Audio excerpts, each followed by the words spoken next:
Everyone, this is Vijendra Kumar और हमारे साथ हैं अभिनव झा सर और हम लोग एक काफी इंटरेस्टिंग, मजेदार और करियर ओरिएंटेड टॉपिक लेके आपके सामने आए हैं कि गेट की तैयारी कब से करनी चाहिए, कैसे करनी चाहिए, क्या एडवांटेजेस हैं। और सर स्वागत है सबसे पहले आपका सेशन में। बिल्कुल बिल्कुल, very very warm welcome to all of you. Hello sir, कैसे हैं आप? और बाकी बच्चों का भी स्वागत है जो बच्चे इस सेशन को ज्वाइन कर चुके हैं। और आप बाकी लोग जल्दी से आ जाइए गाइस, जिन्होंने नहीं ज्वाइन किया है।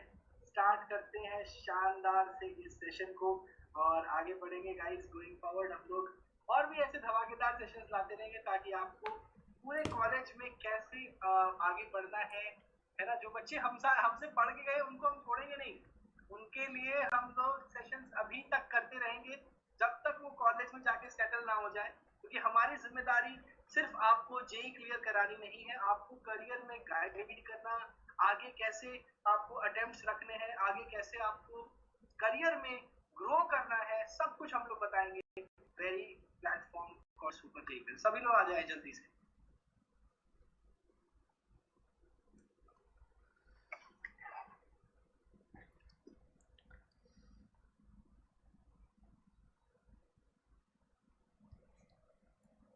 Yes, screen is visible. तो आज हम लोग बात करेंगे गेट की प्रिपरेशन कब से स्टार्ट करनी चाहिए, कैसे स्टार्ट करनी चाहिए, इसका एक पूरा ब्लूप्रिंट हम लोग देंगे आज। तो चलिए, this is Vijendra Kumar. I have completed my BTech in MTech from NIT Hamirpur और हमारे साथ अभिनव झा सर हैं और सर ने अपना बीटेक नागपुर से, एनआईटी नागपुर से कंप्लीट किया है। ठीक है, चलिए आगे बढ़ते हैं। और आप टेलीग्राम चैनल जरूर ज्वाइन करें सुपर जेई का, और मेरा भी सुपर जेई का टेलीग्राम चैनल ज्वाइन करेंगे। सुपर जेई पे जितने भी लेक्चर्स होते हैं सबकी आपको नोटिफिकेशन मिलेगी। ठीक है सर, आपकी आवाज जा रही है कि नहीं, मैं एक बार कंफर्म कर लेता हूं। Hello hello hello.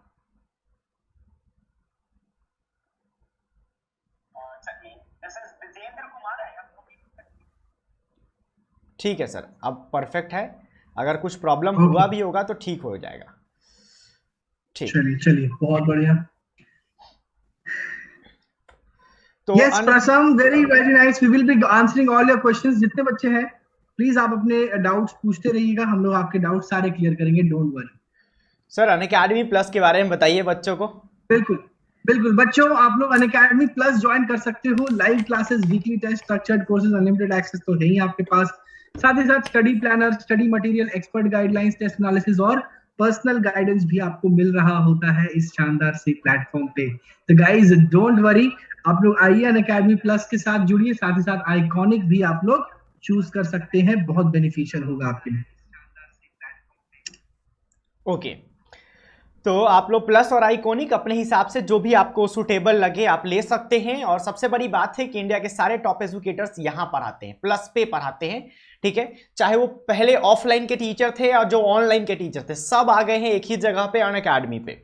और यहाँ पर अगर आप विजेंद्रा या एजे लाइव दोनों में से कोई भी कोड आप लगा सकते हैं तो आपको 6 महीने का आइकॉनिक का 34,000, 12 महीने का 58,000, 18 महीने का 72,000, 24 महीने का 90,000 लगता है।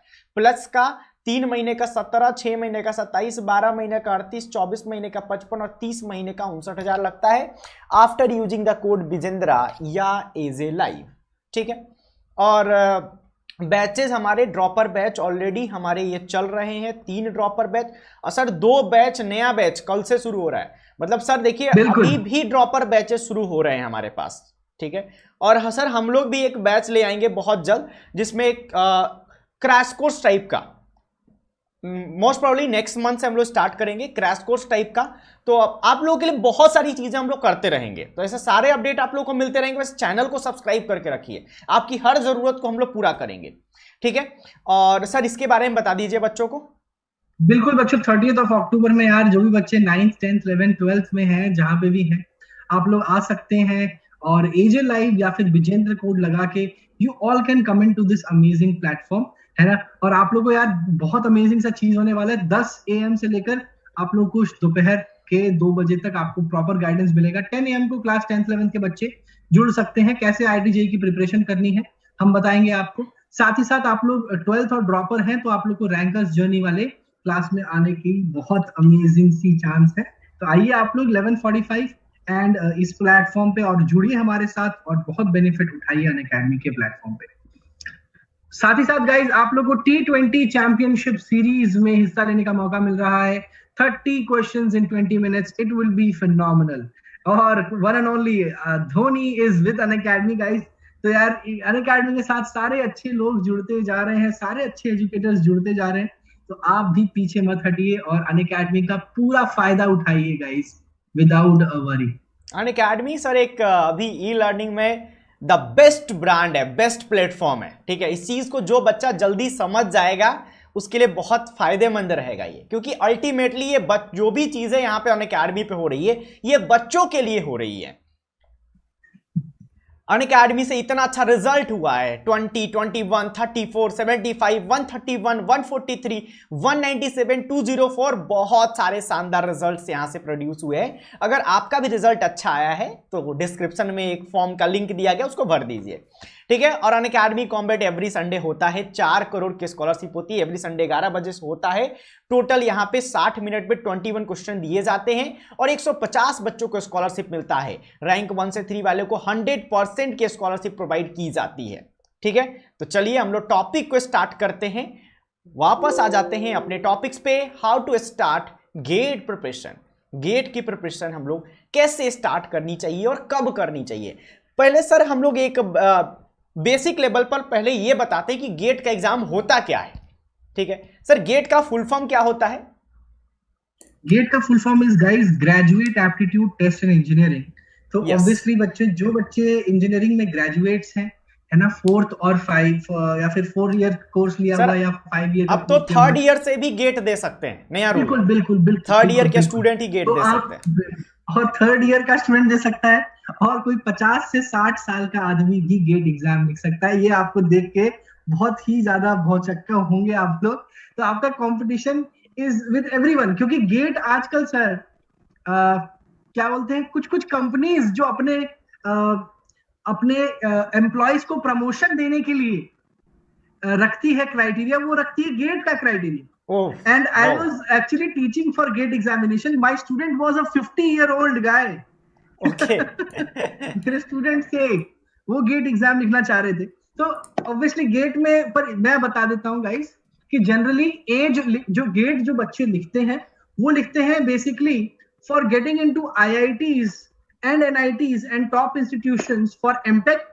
ये एक बहुत अच्छा चीज होता है। सेकेंडली जो सबसे इंपॉर्टेंट चीज होता है वो होता है PSU, पब्लिक सेक्टर अंडरटेकिंग में एक जॉब हासिल करना। ये सबसे बड़ी चीज होती है। जो बच्चे गेट लिखना चाहते हैं वो इसमें जरूर फोकस कर सकते हैं। तो what is public sector undertaking, क्या एमटेक करने से फायदा होता है, A to Z हम लोग हर एक चीज आज डिस्कस करने वाले हैं। महारत्ना, मिनी रत्ना, नवरत्ना PSUs कौन से होते हैं, सब तरीके के चीजों के हम लोग डिटेल में आज डिस्कशन करेंगे गाइस आप लोगों से।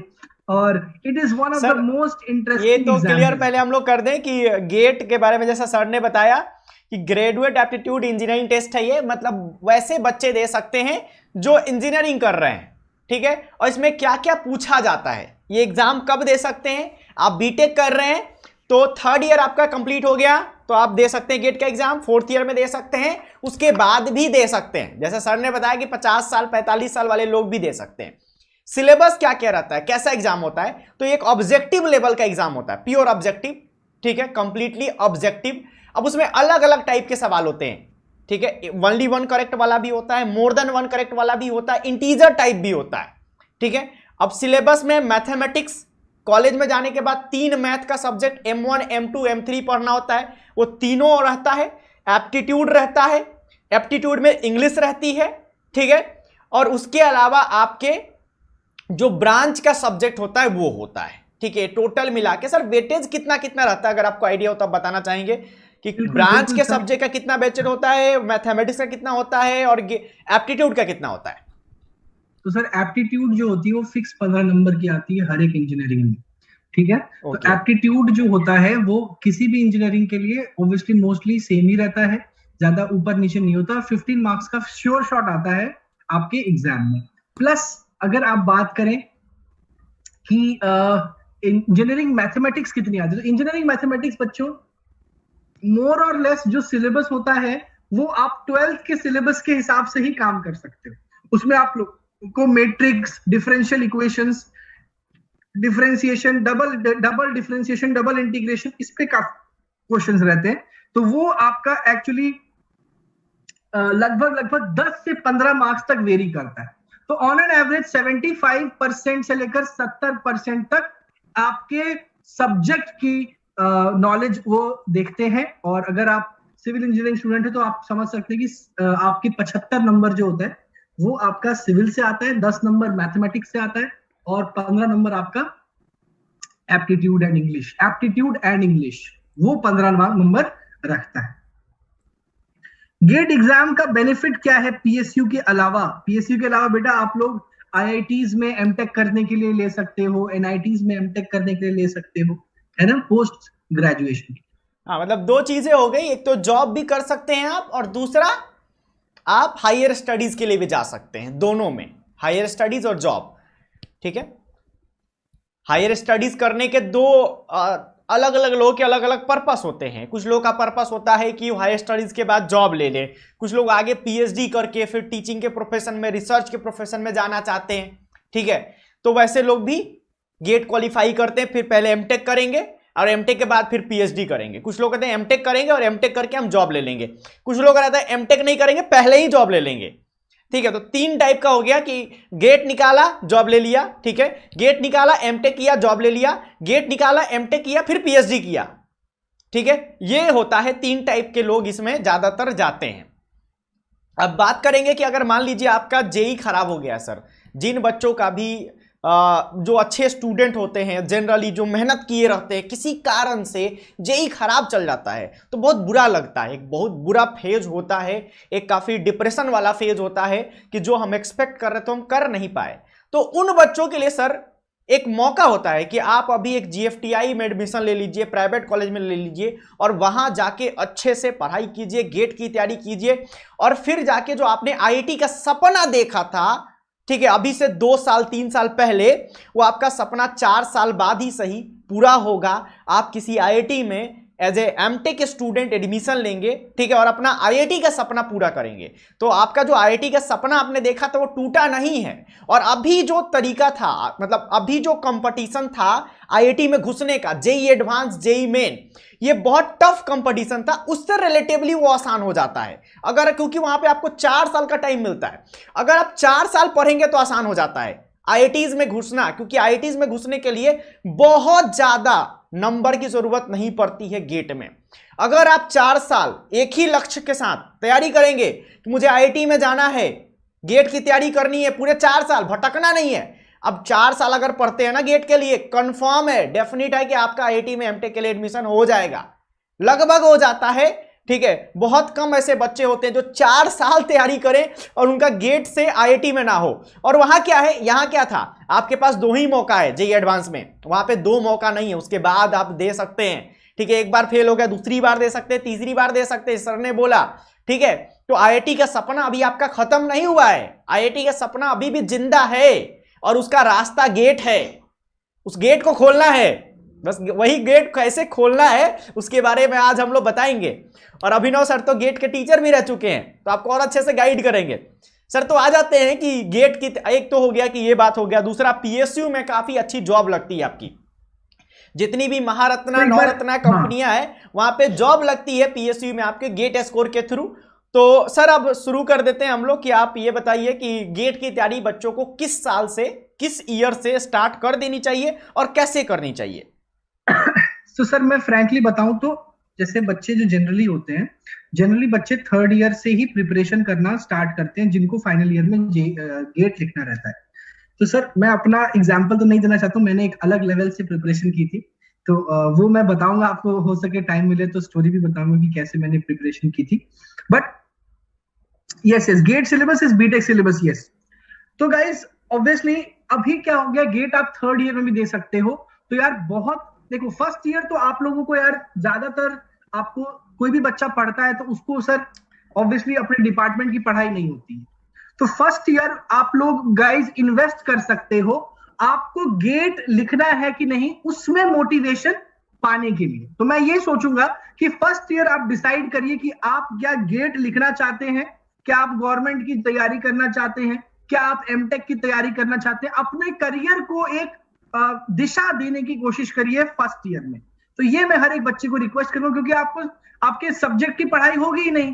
फर्स्ट ईयर तो सबका सेम रहता है, सबको इंजीनियरिंग मैकेनिक्स पढ़ना रहेगा, सबको इंजीनियरिंग ड्राइंग पढ़ना रहेगा, सबको कंप्यूटर प्रोग्रामिंग पढ़ना रहेगा, सबको थोड़ा बहुत मैकेनिक्स पढ़ना रहेगा, तो सब चीज मिक्स रहता है। तो उसमें आप डिसाइड करना कि मुझे गेट देना है कि नहीं देना है, थोड़ा सा डिफिकल्ट हो जाएगा। सेकेंड ईयर से जैसे ही आप अपने सब्जेक्ट की पढ़ाई करना स्टार्ट कर देंगे, आपको आइडिया लग जाएगा। तो मेरे ख्याल से first year you should focus, अपने सीनियर से बात करिए, आप थोड़ा रिसर्च करिए, आप अभी से थोड़ा सा अपने करियर को एक लय में कोशिश करिए दिखाने की कि यार क्या हम लोगों को आगे क्या महसूस करना है। That is very very important. फिर जब आप सेकेंड ईयर में घुस जाएंगे तो आपको अपने सब्जेक्ट की पढ़ाई होगी, स्टार्ट होगी, तब से आप प्रिपेयर कर सकते हैं। 2 साल दीजिए। और मैं तो हर एक बच्चे को बोलूंगा कि जिसको भी गेट देना है, फर्स्ट अटेम्प्ट थर्ड ईयर में ही ऐसा गेट दीजिए कि आपका रैंक बहुत तगड़ा आ जाए, ताकि आप फाइनल ईयर में उससे भी ज्यादा धमाका मचा दें। और मैं बता रहा हूं गाइज, अंडर 100 रैंक लाना कोई बड़ी बात नहीं है, कोई बड़ी बात नहीं है टॉप 100 में रैंक। सर एक बार मैं शेयर करता हूं बच्चों को, थोड़ा सीट्स वगैरह और परसेंटाइल वगैरह के बारे में आइडिया देता हूं। आपको मैं एक्सेस दूं? Yes sir, yes sir. थोड़ा सा मैं बच्चों को कट ऑफ, कितने बच्चे बैठते हैं, क्या चीजें होती हैं, सब कुछ मैं आइडिया दे देता हूं हर एक ब्रांचेस के लिए। सर दिक्कत क्या है ना सर, जो एक मैं यहाँ पे थोड़ा सा आपको रोक रहा हूं कि बच्चे कॉलेज में जाके भटक जाते हैं, वो डिसाइड ही नहीं कर पाते। यहां से सोच के, जैसे हम लोग कितना भी गाइड कर दें इनको कि गेट की तैयारी करनी है, ये करनी है, वो करनी है, कॉलेज में जाके इतना कुछ होता है ना कि वो डिसाइड ही नहीं कर पाते हैं कि उनको गेट करना है कि नहीं करना है। वो गेट की तैयारी कर रहे होंगे, बगल से आके कोई बोलेगा कि कोडिंग कर लोगे तो बहुत अच्छा पैकेज लग जाएगा, फिर कोई आके बोलेगा कि कैट निकाल लोगे तो एमबीए करोगे, फिर वहां से और अच्छा पैकेज लगेगा। फिर बगल में कोई ट्रेडिंग कर रहा होगा सर, वो ट्रेडिंग से पैसे छाप रहा होगा डेली का, महीने का 30-40 हजार छाप रहा होगा, कहेगा ट्रेडिंग सीख लेते हैं, तो ट्रेडिंग भी शुरू कर देगा। ठीक है। फिर कोई कहेगा वेब डेवलपर बन जाओ, बहुत अच्छा रहता है, फिर वो इथिकल हैकिंग की वर्कशॉप होगी कॉलेज में, वहां भी चला जाएगा। ठीक है, तो इतनी ज्यादा ऑप्शंस होते हैं ना, स्टूडेंट्स कॉन्सेंट्रेट ही नहीं कर पाते हैं। But sir to be very clear कि अगर बच्चा अच्छे लेवल के कॉलेज में नहीं है, आईआईटी एनआईटी में नहीं है, तो अगर वो उसका ब्रांच इलेक्ट्रिकल, मैकेनिकल, सिविल है और केमिकल भी है, उसको पक्का फर्स्ट ईयर से ही गेट की तैयारी सर शुरू कर देनी चाहिए। उसको मेन फोकस गेट ही रखना चाहिए, क्योंकि बाकी जगह से जॉब में घुसना आसान नहीं है, अच्छा पैकेज लेना आसान नहीं है। आप एनआईटी की बात करेंगे, फर्स्ट ईयर में आप वो 30 मार्क्स की प्रिपरेशन कर सकते हो, है ना, एप्टीट्यूड हो गया, है ना, क्योंकि सर सिविल की पढ़ाई तो नहीं करेगा ना फर्स्ट ईयर में। मैथ्स को, जैसे मेरा ये कहना है कि सर जब मैथ्स शुरू हो रहा है तो मैथ्स आप पढ़ रहे हैं तो उसको सिर्फ एग्जाम पास करने के लिए मत पढ़िए, उसको गेट लेवल का पढ़ लीजिए उसी समय। आई एम नॉट सेइंग कि पूरी तरह से लग जाना है, ठीक है, फर्स्ट ईयर में धीरे धीरे करके ही, एप्टीट्यूड तो आप लास्ट में भी करेंगे तो चलेगा, लेकिन जब मैथ्स आ गया तो मैथ्स को आप ठीक से कर रहे हैं, आपको सिविल का सिलेबस पता है, आप मैकेनिकल से तो मैकेनिकल का गेट का सिलेबस पता है कि गेट में कौन कौन से सब्जेक्ट्स हैं आपके। ठीक है, अब वो जैसे ही आपके लग रहे हैं आप उनको पढ़ रहे हैं, प्रीवियस ईयर के सवाल लगा रहे हैं। कुछ बच्चे सर वीकेंड क्लासेस भी करते हैं। एक लड़का आईईएस में, इंडियन इंजीनियरिंग सर्विसेज में बहुत अच्छी रैंक लाया था, एनआईटी कुरुक्षेत्रा का था, मैंने उसका इंटरव्यू देखा था। वो कुरुक्षेत्रा से दिल्ली जाता था वीकेंड पे क्लासेस करने। आप शेयर कर सकते हैं सर अब। बिल्कुल बिल्कुल।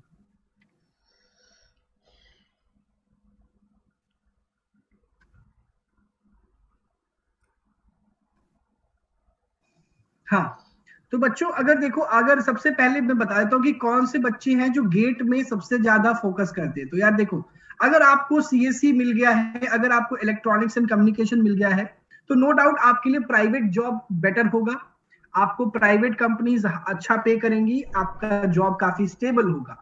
बट हाँ, दिक्कत कहाँ फंस रही है आज की डेट में, जो भी बच्चे कोर ब्रांचेस उठा रहे हैं, जैसे मैकेनिकल हो गया, सिविल हो गया, इलेक्ट्रिकल हो गया, उनके लिए एक बून की तरह आता है ना, एक गेट एग्जामिनेशन उनके लिए बहुत बड़ी राहत आती है, क्योंकि यार कॉलेज से अगर आप आईआईटीज और एनआईटीज में भी अगर आप एडमिशन लेते हो, if you take admission in IITs and NITs, ठीक है, and if you are from top branches, like let's suppose if you are top branch, मतलब मैकेनिकल हो गया है ना, सिविल हो गया, इलेक्ट्रिकल हो गया, तो इनकी जो प्लेसमेंट होती है ना टॉप आईआईटीज एनआईटीज में भी क्या होगी, मैक्सिमम 1% बच्चे ही प्लेस हो रहे होंगे जिनकी 12, 13, 15 लग रही होगी, पर उससे ज्यादा कभी नहीं, ठीक है। तो 10 लाख से कम ही मिलेगा। और गेट सर एवरेज मुझे लगता है कि 5 से 6 लाख मिलता है, 5-6 लाख एनआईटीज में इन ब्रांचेस का ही इतना ही रहता है। एनआईटीज में आज की डेट में वही है, 5 से 6 लाख, 7 लाख मैक्स,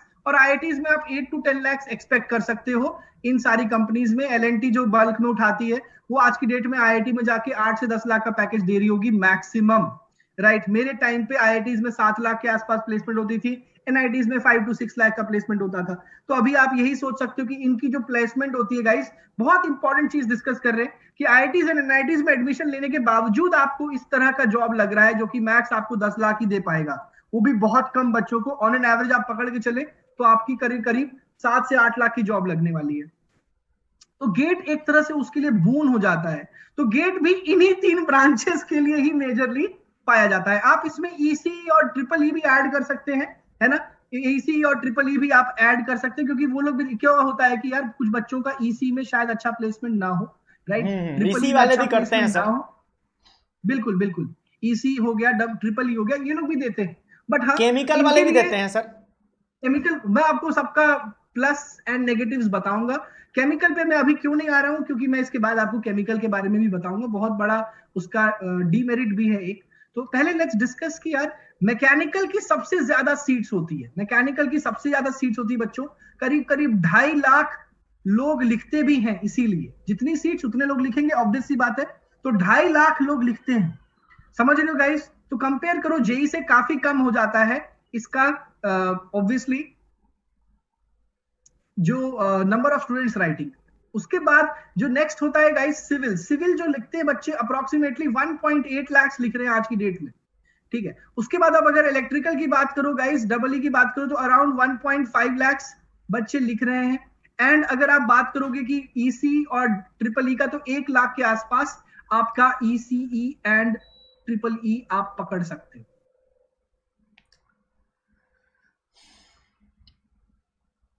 अब बात करते हैं सीट्स की। तो गाइस ये तो हो गए नंबर ऑफ स्टूडेंट्स राइटिंग। अब मैं सीट्स की बात करूं तो इसमें मैकेनिकल में जो सीट्स होती है वो गाइस, अगर आप 1000 तक ले आओ रैंक जनरल कैटेगरी में, तो 1000 तक आपको कोई ना कोई पीएसयू मिल जाएगा। मैं अभी सिर्फ और सिर्फ पीएसयू की बात कर रहा हूं, जो जॉब की बात कर रहा हूं, जो आपको 10 लाख से ऊपर जॉब दे, 10 लाख से ऊपर जॉब दे, वो मैं बात कर रहा हूं गाइस। क्योंकि वो नवरत्ना, महारत्ना, मिनी रत्ना पीएसयूज आपको देंगे।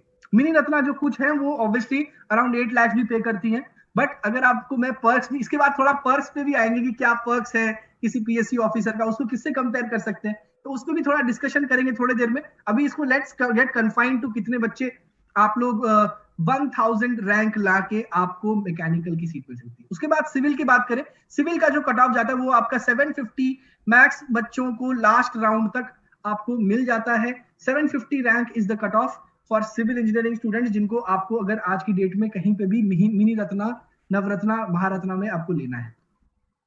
अंडर 500 आपको रखना पड़ेगा for double E. And guys similarly ECE और इलेक्ट्रिकल में थोड़ा सा कम हो जाता है। ये जो रैंकिंग है ट्रिपल ई की वो 350 to 400 चली जाती है, इतने में आपको लाना पड़ेगा। अब बात करें केमिकल की, तो गाइज केमिकल का जो कट ऑफ है वो कम, बहुत ही ज्यादा कम जाता है। क्या उसमें आपको टॉप 100 में लाना पड़ता है, टॉप 100 लाना पड़ता है। और सर मैं ऐसे भी बच्चे को जानता हूं जिसकी रैंक ऑल इंडिया 55 है, उसको भी पीएसयू नहीं मिलता सर। लेकिन यहां पर मेरा थोड़ा अलग व्यू है। मैं अपने 2 सीनियर को जानता हूं जिनकी 200 समथिंग रैंक थी, उनको मिला हुआ है केमिकल में। हाँ केमिकल में। तो सर वो आप उनका वो पूछिएगा कि वो जनरल कैटेगरी है कि ओबीसी है कि एससी एसटी है। ओबीसी, एक तो ओबीसी थे आई थिंक सो। हाँ, तो ओबीसी जनरल कैटेगरी को मैं मानता हूं कि 100 तक मिल जाता है, बहुत ही मुश्किल से। मेरी खुद एक सिस्टर थी, उसका 300 रैंक था, उसको कहीं कुछ नहीं मिला।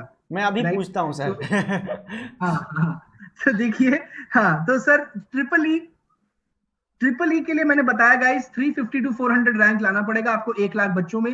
केमिकल में आपको टॉप 100 में रहना पड़ेगा, and that is very very important. और डिफिकल्ट हो जाता है टास्क पीएसयू में एंट्री करने का for chemical student. So that is very very just मैंने अपना पॉइंट ऑफ व्यू रखा कि क्या सीन है आपके सामने, क्या सिनेरियो है। तो इस तरह से आपको गाइस कट ऑफ जाते हैं। ठीक है, ओबीसी 6154 पे आईआईटी और आईआईएससीआर और आरजीपीआईटी मिलेगा क्या? बेटा किसमें, जेई मेंस में बात कर रहे हो कि एडवांस में आप बात कर रहे हो? सर अभी मैं बच्चों से ये रिक्वेस्ट करूंगा कि अभी गेट का सेशन चल रहा है ना, तो आप लोग गेट के बारे में जान लो, ठीक है। और ये जो चीजें है ना, इसके लिए सर हम लोग कल परसों जो लाइव आएंगे, और इसे मैं डेली ऐसा सेशन ले रहा हूँ, वहां पे पूछें। अभी आप लोग इस सेशन का पूरा यूटिलाइजेशन करें। डिस्कशन कर रहे हैं। Yes, so please stick to this. इस टॉपिक का जो इस गेट के बारे में आप लोग पूछें, ठीक है, क्योंकि नहीं पता होता है बच्चों को। जो सर आपको जानकारी दे रहे हैं, ये चीजें जो बता रहे हैं, ये आपको कॉलेज में जाने के बाद भी नहीं पता होगा। आप कॉलेज के सीनियर से भी पूछेंगे, इतनी अच्छी जानकारी आपको वो नहीं प्रोवाइड करेंगे। तो अभी से सीख के जाओ, जान के जाओ, नहीं तो कॉलेज निकल जाएगा टाइम और पता नहीं चलेगा कैसे निकल गया। 3rd ईयर तक आप डिसाइड नहीं कर पाएंगे कि आपको करना क्या है। इसीलिए हम लोग ये सारी चीजें आपको अभी से बता रहे हैं। बिल्कुल। तो बच्चों ये सारे इंफॉर्मेशन है आपके सामने, आपको डिसाइड करना है। और यार अगर सर, मैंने तो इसके लिए एक बहुत अच्छा पीपीटी भी बनाया था कि क्यों हम लोग गेट में टॉप रैंक्स नहीं ला सकते। बिल्कुल ला सकते हैं, क्योंकि यार अल्टीमेटली सर आप खुद सोचिए, टॉप 20 कॉलेज या फिर आप बात करें तो सब में कितने बच्चे होते हैं? 100। तो आपके पास करीब 2000 ही बच्चे होते हैं। और अगर आप टॉप 50 कॉलेजेस में भी आप एंट्री कर लेते हो तो इंटू 100 कर लो, तो आपकी कंपटीशन एटलीस्ट सिर्फ और सिर्फ 5000 से लेकर 10,000 बच्चों से होता है। समझ रहे हो गाइज? ये है कंपटीशन आपका। तो आपको बस 5000 से 10,000 बच्चे जो होते हैं वो सीरियस होते हैं। बाकी तो सिर्फ नाम के लिए लिख रहे होते हैं। बाकी ऑब्वियसली बहुत लोग होते हैं जिनका एज निकल गया होता है, वो just they right for getting into something. तो यार ये कोई बड़ी बात नहीं है आपका ऑल इंडिया रैंक 750 या फिर 1000 स्कोर करना। अगर आपने 2 साल, क्या बोलूं मैं, 1 साल भी अगर आपने कड़ी मेहनत की है, आपको गेट में इतना रैंक आ सकता है। मेरे कॉलेज से सर खुद इतने बच्चों का मैंने देखा है 2 डिजिट रैंक। मेरे सीनियर का खुद एक 2 डिजिट रैंक आया था मेरे कॉलेज से 1 डिजिट आया था, 1 डिजिट। और वो सर कॉलेज से ही, मतलब एक्स्ट्रा कहीं से कोचिंग उचिंग नहीं किया था उन्होंने, बस कॉलेज के फाइनल ईयर में निकल आया था उनका, कॉलेज में ही थे उस समय वो। अभी सर मैंने पूछ लिया, केमिकल वाला आप सही बता रहे थे कि ओबीसी से होता है, वो ओबीसी से थे, 274 रैंक था उनका और पीएसयू मिला हुआ है। बिल्कुल बिल्कुल सर तो फिर एससी एसटी कैटेगरी वालों के लिए तो बहुत बड़ा एज मिल जाता होगा, पुअर रैंक पे भी मिल जाता होगा पीएसयू। बिल्कुल सर, एससी एसटी में तो काफी इजी होता है। प्लस सर वो पीएसयू के पीछे जाते ही नहीं है, they directly target the government examinations. जो स्टेट गवर्नमेंट होती है, UPSC, civil services, engineering services होता है, उसमें उनको काफी बेनिफिट रहता है। तो they target that basically, and obviously इसमें भी काफी बेनिफिट्स है, नो डाउट। एंड अल्टीमेटली यार कुछ ना कुछ अच्छा हो जाता है अगर आप ठीक ठाक पढ़ाई करते हो and you have got the reservation, so then it is very easy. GATE preparation college first year से स्टार्ट करना चाहिए। हाँ, थोड़ा थोड़ा, मतलब आप पहले जानो गेट को, समझो सिलेबस क्या है, ठीक है, सिलेबस क्या है, उसमें मैथमेटिक्स आपका फर्स्ट ईयर से स्टार्ट होगा कॉलेज में। तो आप देखो कि मैथमेटिक्स में मान लो आपको कोई चैप्टर पढ़ाया जा रहा है, मैट्रिसेज पढ़ाया जा रहा है, तो मैट्रिसेज गेट में आता है, तो आप जब मैट्रिसेज खत्म हो तो गेट के प्रीवियस ईयर के सवाल लगा लो। मतलब एक हल्का फुल्का आप स्टार्ट कर दो, और सेकेंड ईयर से तो फुल फ्लेज स्टार्ट करना पड़ेगा आपको। Yes sir, continue. बिल्कुल। तो बच्चों यार आप लोगों को मैंने ये थोड़ा बहुत तो आइडिया दे दिया कि यार कितनी सीट्स हैं, क्या चीजें हैं। अब चलो सर थोड़ा सा डिस्कस कर लेते हैं कि यार इसका, और ये एक्चुअली पीएसयू में हम लोग एज एन ऑफिसर अगर घुसते हैं तो हमारा वैल्यू क्या है। बच्चों को सिर्फ ये बताना नहीं है कि यार ये है तो आप पीएसयू में घुस जाते हो। पीएसयू का मतलब क्या है? जैसे आप लोग कोडर्स के बारे में तो बहुत डिटेल में जानते हो, राइट? तो गाइस पीएसयू का जो ऑफिसर होता है, तो आपका जो जॉब लगता है वो लगता है सबसे पहले as a GET, graduate engineering trainee, ठीक है। तो गाइज ये जो होते हैं इसको आप कंपेयर कर सकते हो ग्रेड ए ऑफिसर से कंट्री के। ग्रेड ए ऑफिसर बोलते हैं ना हम लोग, जैसे आपका जो आईएएस ऑफिसर होते हैं वो ग्रेड ए ऑफिसर होता है, फिर आपके जो इंजीनियरिंग सर्विसेज के थ्रू जाते हैं वो ग्रेड ए ऑफिसर होते हैं, डिफेंस के जो ऑफिसर्स होते हैं वो grade A officer, class 1 officer जो बोलते हैं हम लोग। So that is the thing. तो आप इसमें अगर आप सैलरी की बात करेंगे तो आपको इन हैंड आज की डेट में किसी भी पीएसयू में चले जाइए, आपको 70 से 80 हजार, अगर आप किसी भी नवरत्ना पीएसयू में जाते हैं, नवरत्ना या महारत्ना पीएसयू में, तो 70 से 80 हजार इन हैंड सैलरी आती है। तो जो कि आपको प्राइवेट में जो लोग 20-20 लाख की सीटीसी देते हैं ना, वो भी इतना ही पे कर रहे होते हैं आपको। जो 20-20 लाख की सीटीसी मिलती है ना, वो भी आपको यही पे कर रहे होते हैं। तो बीइंग मैकेनिकल सिविल, मैं आपको थोड़ा सा रोकूंगा यहाँ पे। एक कंपनी है सर, माइक्रोसॉफ्ट, सब लोग जानते हैं, ठीक है। उसका एक पैकेज आता है और बहुत सारे वेबसाइटों ने इसको दिखा रखा है एज ए हाईएस्ट पैकेज में, तो 43 के आसपास होता है, सीटीसी है ये सर। इन हैंड सैलरी मैं सुन के हैरान रह गया था, ठीक है। मतलब मेरी एक जूनियर है, फ्रेंड जैसी है, उसका लगा, ठीक है। मैंने पूछा कि अरे तुमने तो मचा दिया, ठीक है। तो कह रही है कहां सर, इन हैंड तो 13 लाख ही है। मतलब काट के उसको पर मंथ 1 लाख ही मिल रहा है, ठीक है। समझो बात को आप लोग बच्चों, ठीक है। 1 लाख ही मिलेगा पर मंथ, लेकिन दिखाने के लिए 43 है। अब इसमें क्या है, शेयर्स मिलते हैं कंपनीज के, वो भी एक टाइम पे नहीं मिलेंगे, अभी मिल गया ले लो शेयर, नहीं, वो 5 साल जॉब करने पे धीरे धीरे करके मिलते हैं।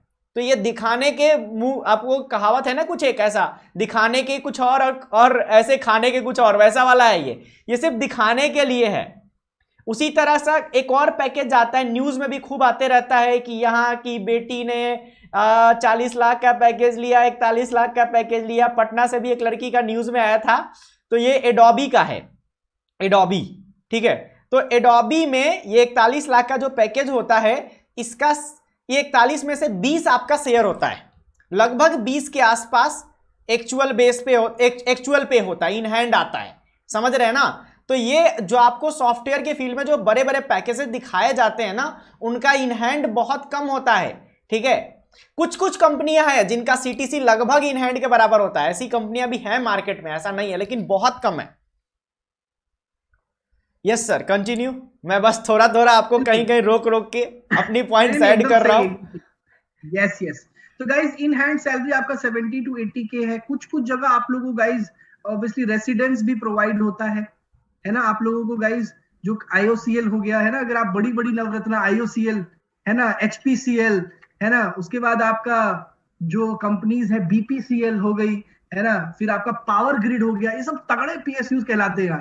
तो इनमें अगर आपका हो जाता है, जैसे पावर ग्रिड इलेक्ट्रिकल की एक बहुत तगड़ी पीएसयू है, तो उसमें अगर आपका हो जाता है तो गाइज 70 to 80 का इन हैंड आप 95 भी ले जा सकते हो, 90-95 भी करवा सकते हो, ठीक है। तो यहाँ पे आपको यार ये सब चीजें मिल रही है, प्लस आपको ट्रैवलिंग अलाउंस हर साल आपको अप एंड डाउन का फेयर मिलेगा, है ना। तो guys that is very very important, that is very very important, है ना। तो आप लोगों को यार बहुत सारे बेनिफिट्स हैं, प्लस आप लोगों को गाइज ये है कि आपको सबसे इंपॉर्टेंट है, आपको हेल्थ इंश्योरेंस मिलता है ना, हेल्थ फैसिलिटीज मिलती है, हेल्थ फैसिलिटीज मिलती है फ्री में आप लोगों को, health checkup not only for you, your parents, your obviously wife, children, everyone is getting covered, है ना। तो ठीक है यार, तो जल्द से जल्द आप लोग समझिए ये चीज को कि यार गेट इज वेरी इंपॉर्टेंट। ये सारी चीजें आपको गवर्नमेंट सरकारी नहीं कहेंगे, क्योंकि पीएसयू का मतलब मैं समझा देता हूँ गाइस। इसमें क्या होता है कि अप्रोक्सीमेटली 51% जो होता है वो गवर्नमेंट का शेयर होता है, ठीक है। सर कुछ पीएसयू के नाम लिख दीजिए ताकि बच्चों को डायरेक्ट क्लियर हो कि कौन कौन से पीएसयूज हैं। तो गाइस ऑब्वियसली जो कुछ पीएसयूज होते हैं जो सबसे इंपॉर्टेंट होते हैं वो होते हैं एचपीसीएल हो गया, आईओसीएल हो गया, इंडियन ऑयल कॉर्पोरेशन, बीपीसीएल हो गया, पावर ग्रिड हो गया, ठीक है। एनएचएआई सुना होगा बहुत लोगों ने, NHAI national highway authority of India, है ना, इरकॉन, है ना, उसके बाद और भी बहुत सारी कोल इंडिया माइनिंग के लिए बहुत तगड़ी पीएसयू है। एनटीपीसी भी सर? एनटीपीसी तो बहुत तगड़ी पीएसयू है। बार्क, ये भी पीएसयू कहलाती है।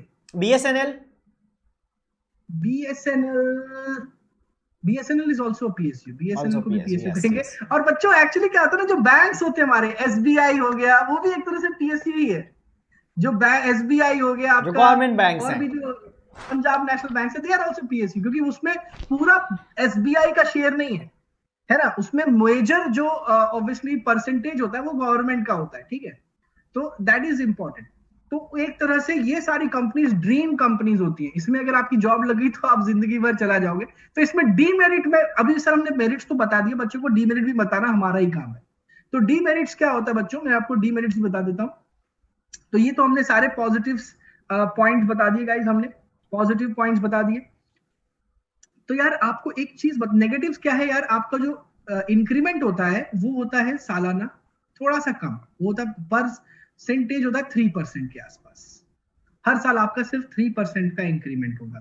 फिर लेकिन हर 10 साल पे, every 10 years, you know one thing happens. क्या होता है? कोई बच्चा कमेंट करके बता सकता है? हर 10 years में गवर्नमेंट सेक्टर में सैलरीज बढ़ती हैं, पे कमीशन आता है। हर 10 years में पे कमीशन आता है गाइस, पे कमीशन आता है।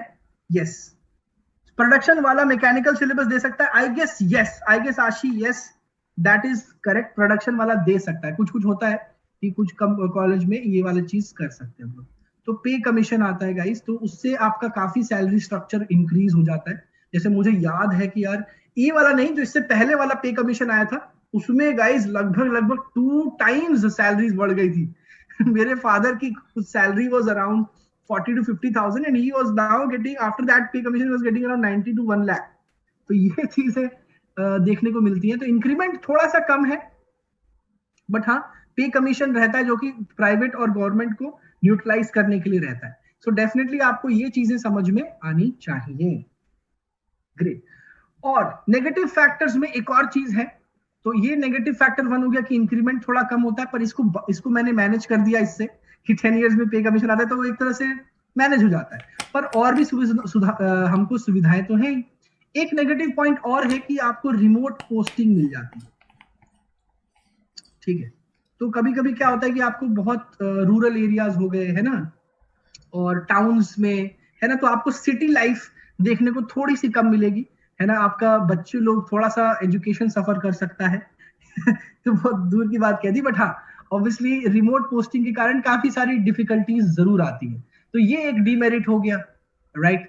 एंड और बाकी क्या है कि यार ऑब्वियसली गवर्नमेंट जॉब है, तो यार गवर्नमेंट टाइप ही जॉब है कह लो, तो definitely that is very very important. Why mechanical engineering is very difficult for GATE examination? तो यार सबको अभी तक गेट का डिफिकल्टी बहुत पता नहीं है, मैं बता देता हूँ। Difficulty level of GATE is, जैसे आप लोगों ने मान लो कोई भी स्टेट एग्जामिनेशन दिया होगा ना, लाइक के सेट हो गया, राइट, या फिर आपका कॉमेड के हो गया, ठीक है। कॉमेड के से लेकर जेई मेंस के बीच में ये होता है लेवल, ठीक है। जेई मेंस का लेवल नहीं होता, लेवल इजी होता है, बस ये रहता है कि बहुत सारी चीजें होती हैं, सिलेबस बहुत ज्यादा हो जाता है। आपको 100 क्वेश्चन करने हैं यार, 100 क्वेश्चन करने हैं, वो भी कितने देर में? 3 ये समझिए ना कि एक एक किताब से आपका एक सवाल आता है। कह सकते हैं कि एक ऑप्टिकल कम्युनिकेशन आपका पूरा चैप्टर है, उसे एक सवाल आना है बस, ठीक है। उसी तरह से सिग्नल सिस्टम है, उसे 2 सवाल आना है। एक एक किताब है, एक एक सब्जेक्ट है, जिससे 1 सवाल 2 सवाल आना है, ऐसा होता है। बिल्कुल। तो बच्चों आप लोगों को यार ये सारी चीजें बिल्कुल समझ में आनी चाहिए कि यार लेवल उतना तगड़ा नहीं होता है, it's not that difficult at all, okay. So आप लोग को फोकस रखना है, एंड यार ये एग्जाम निकल जाता है, कोई बहुत बड़ी नई चीज है। मैंने बताया, मैं अपना स्टोरी भी लास्ट में अगर टाइम मिलेगा तो डेफिनेटली शेयर करूंगा कि मैंने किस टाइम पे प्रिपरेशन की थी और कैसे की थी, and it was very easy.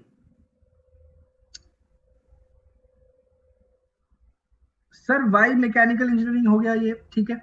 और बच्चों आप लोग को मैं एक और चीज बताना चाहता हूं कि गेट का एक बेनिफिट क्या है कि आपको, अगर आपने कॉलेज में गेट एग्जाम पढ़ लिया, गेट एग्जाम दे दिया, अच्छी रैंक ला दी, कॉन्फिडेंस आ जाएगा। और कॉन्फिडेंस आ जाएगा गेट के बड़े भाई को क्रैक करने के लिए। किसका? बड़े भाई को। तो GATE is subset of engineering services examination. तो लेट्स सपोज ईएसई का सिलेबस इज दिस, तो इसका एक सबसेट होता है गेट, जो कि ऑब्वियसली उसका अप्रोक्सीमेटली 70-80% को वो रखता है। मतलब बहुत ज्यादा का ये मान डिफरेंस लो नहीं अगर होता है, ऐसा आपका नहीं कि आईएएस में बहुत ही ज्यादा अलग आता है, ठीक है, बिल्कुल अलग आता है, लेकिन अगर आपने गेट कर लिया है तो काफी आसान हो जाता है।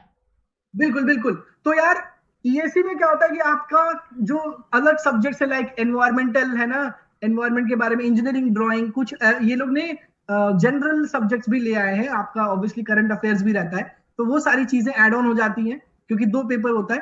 तो definitely IAS examination, engineering services examination में आप बैठ सकते हो। तो इसलिए मैं, क्योंकि बच्चे को अक्सर बोलता हूँ कि गेट को कॉलेज में कंप्लीट करो, और कॉलेज के बाद 1 साल लगेगा अगर आपको ठीक ठाक प्रिपरेशन करनी है, और बेस्ट होगा कि आप 4th ईयर में ही क्रैक कर दो इंजीनियरिंग सर्विसेज, तो उसमें तो भाई सोने पे सुहागा है ना।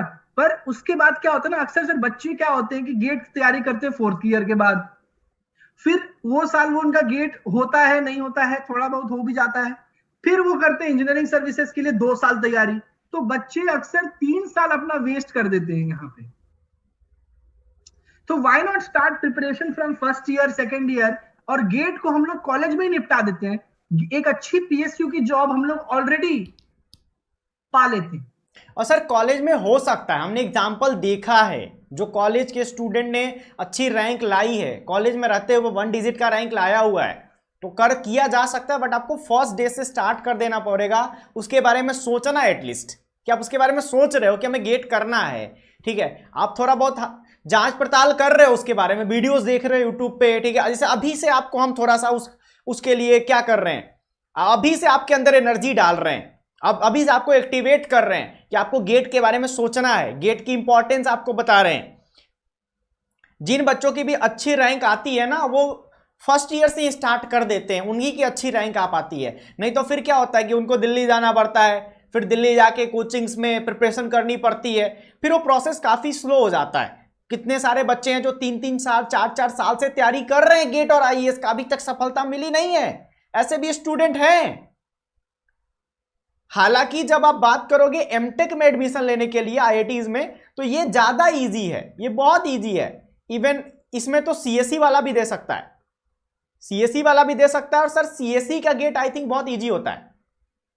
सीएसई का गेट इजी होता है, पर उससे कुछ फायदा नहीं है ना सर गेट देके। हाँ, एमटेक करने के लिए जिसको आईआईटी में जाना है, आईआईटी से एमटेक करना है, वो कर तो सकता है। बिल्कुल बिल्कुल। और बहुत कम लोग देते हैं जिनकी प्लेसमेंट नहीं हो रही होती, क्योंकि सर ऑब्वियसली गेट से पहले पहले क्या होता है कि बच्चे ऑलरेडी प्लेस्ड होते हैं। सीएसई का डिमेरिट क्या है कि बच्चे सीएसई के जो अच्छे कॉलेजेस में, खासकर जो लोग एडमिशन लिए रहते हैं, वो लोग ऑलरेडी प्लेस्ड होते हैं। अब प्लेस्ड होने के कारण वो लोग ऑलरेडी, उनके हाथ में 10 लाख, 12 लाख, 13 लाख की जॉब है, तो why will they join a PSU which is giving them around 8 to 10 lakhs। कुछ लोग का इंटरेस्ट होता है हायर स्टडीज में, वो लोग करते हैं। जैसे हम, मेरे कॉलेज में एक सीनियर थी, ठीक है, she was very good in study, मतलब पढ़ाई बहुत ज़्यादा सीरियसली करती थी, लेकिन उनका था कि मुझे प्लेसमेंट लेना ही नहीं है, मुझे आईआईटी से एमटेक करना है, ठीक है। तो उन्होंने फिर प्लेसमेंट में बैठी ही नहीं वो, और आईआईटी गुवाहाटी में अभी वो एमटेक कर रही हैं, आगे उनको पीएचडी करना है और फिर रिसर्च फील्ड में जाना है। तो ऐसे भी लोग होते हैं, लेकिन बहुत कम होते हैं। सर ने बताया कि मैक्सिमम स्टूडेंट ऑलरेडी प्लेस्ड रहते हैं, तो वो ध्यान नहीं देते गेट के एग्जाम पे, तो इसलिए भी गेट आसान हो जाता है। तो जितने भी स्टूडेंट अभी प्राइवेट कॉलेज में जा रहे हैं या फिर वो जीएफटीआईज में जा रहे हैं, ठीक है, अगर आपको आईआईटी का सपना पूरा करना है, आईआईटीज में जाना है, तो आप गेट की तैयारी कर सकते हैं। गेट से आप यहां पे आसानी से जा सकते हैं।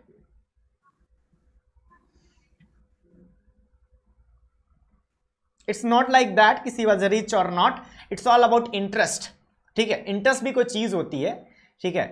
आपकी जो जिंदगी है ना, कोई किराने की दुकान नहीं कि हर चीज में आप प्रॉफिट और लॉस देखोगे। इंटरेस्ट भी चीज होती है, आपको लाइफ में क्या करना है। बहुत सही बात है, क्योंकि बच्चों एक्चुअली क्या होता है कि हर चीज में हम लोग अगर पैकेज की बात करें, है ना, हर चीज में हम लोग अगर देखें कि यार क्या इसमें है, क्योंकि बहुत बच्चे, सर मैंने देखा है कि सर सीएससी में ज्यादा पैसा है तो मैं सीएससी ले रहा हूँ। तो यार ये थिंकिंग आपको छोड़नी पड़ेगी। है ना, क्योंकि अगर गुप्ता जी का बेटा कर रहा है, शर्मा जी का बेटा सीएससी ले रहा है, तो ये चीज नहीं है कि यार हमें भी उसमें घुस जाना है ना। अगर आपको आपने सिलेबस, सबसे इंपॉर्टेंट है अभी बच्चों को सिलेबस समझना। तो मैंने ऑलरेडी बता रखा है कि जिन बच्चों को सिविल और मैकेनिकल लेना है, अगर अभी तक नहीं डिसाइडेड है, तो let me tell you once again कि आपके इंटरेस्ट वाले सब्जेक्ट्स कौन कौन से होने चाहिए। तो अगर आपको सिविल और मैकेनिकल लेना है, तो आपका इंटरेस्ट होना चाहिए पूरे मैकेनिक्स में। जो 11th क्लास की बुक होती है ना, पूरा 11th की बुक, उसमें हर एक चीज, इनफैक्ट जो जो नीचे के जो इंटरेस्टिंग सब्जेक्ट्स नहीं, चैप्टर्स नहीं है, वो इनफैक्ट ज्यादा डोमिनेंस प्ले करते हैं।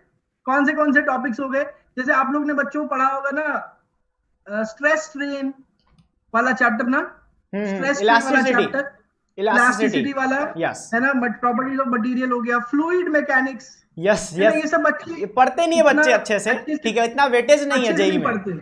हाँ, जेई में उतना वेटेज नहीं, क्योंकि जेई में ज्यादातर वेटेज आपका रोटेशनल डायनामिक्स का होता है, आपका लॉज ऑफ मोशन का होता है ना। मैं नहीं बोल रहा हूँ वो चीजें यूज नहीं होंगी, वो चीज का एप्लीकेशन होगा, फोर्सेस लगेंगे, पर एक्चुअल में आप ये सारी चीजें पढ़ रहे होंगे।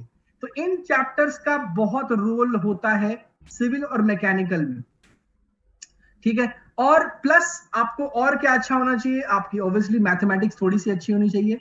मैथ्स आपको लगेगा ही लगेगा, फोर्स इक्वेशंस लगेंगे ही लगेंगे, टॉर्क लगेगा ही लगेगा, तो वही सारी चीजें हैं। मैथमेटिक्स करना आपको अच्छे से आना चाहिए।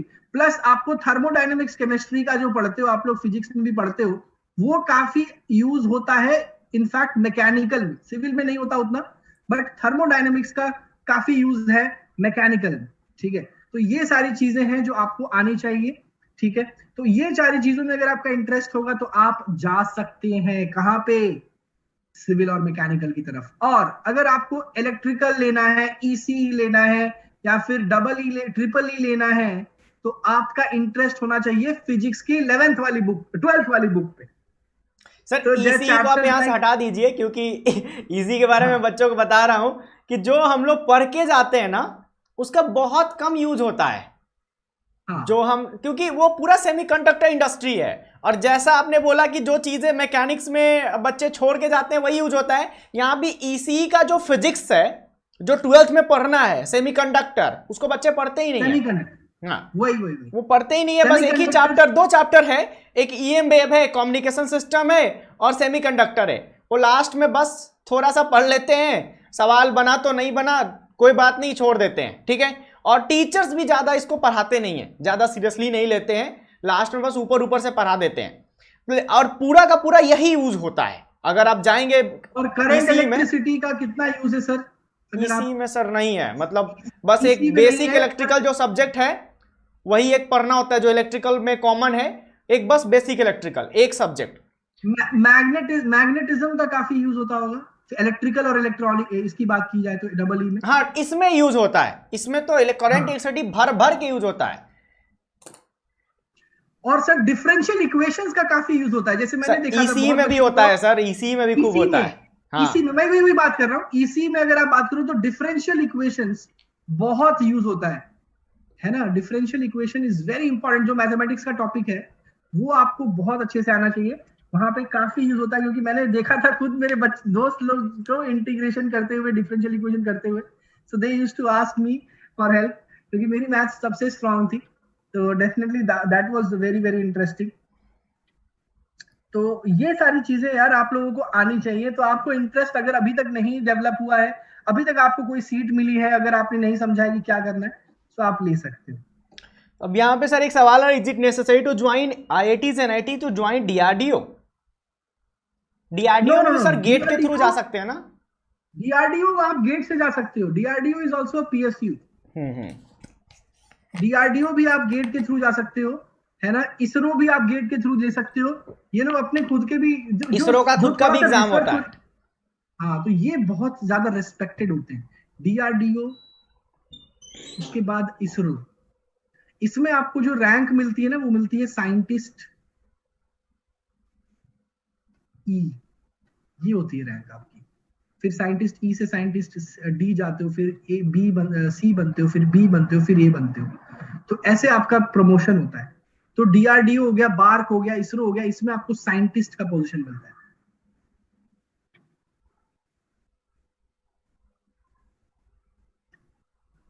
तो ये बहुत ही ज्यादा इंपॉर्टेंट है गाइस कि आप लोग समझें गेट की महत्व को, क्योंकि यार हमने काफी कुछ आपके साथ डिस्कस किया है। और प्लस आपको एक चीज सबसे इंपॉर्टेंट जो हम लोग बताना चाहते हैं कि यार गेट की जो पीएसयू होती है कॉलेज में नहीं आती प्लेसमेंट के लिए। तो दिस इज समथिंग ह्यूज। एक तरह से आपका जो जे खराब हुआ वो नलिफाई हो जा रहा है ना। आपको एक और मौका मिल रहा है लाइफ में अच्छा करने का। Is physics and chemistry taught only in first and second semester? Yes. Yes. First and second semester of BTech में फिजिक्स और केमिस्ट्री होता है, उसके बाद डिटेल में कभी नहीं पढ़ते, है ना। उसके बाद आपको ऑब्वियसली केमिकल इंजीनियरिंग वाले केमिस्ट्री काफी पढ़ेंगे, है ना। ऑब्वियसली फिजिक्स भी थोड़ा बहुत, फिजिक्स का जो सर इलेक्ट्रोमैग्नेटिज्म वाला पार्ट है वो शायद से इलेक्ट्रिकल वाले इलेक्ट्रॉनिक्स वाले थोड़ा बहुत देखते हैं, इलेक्ट्रिकल वाले स्पेशली, है ना। तो वो चीजें हैं, but everything is just an application of whatever you've read so far. That's it. Just an application.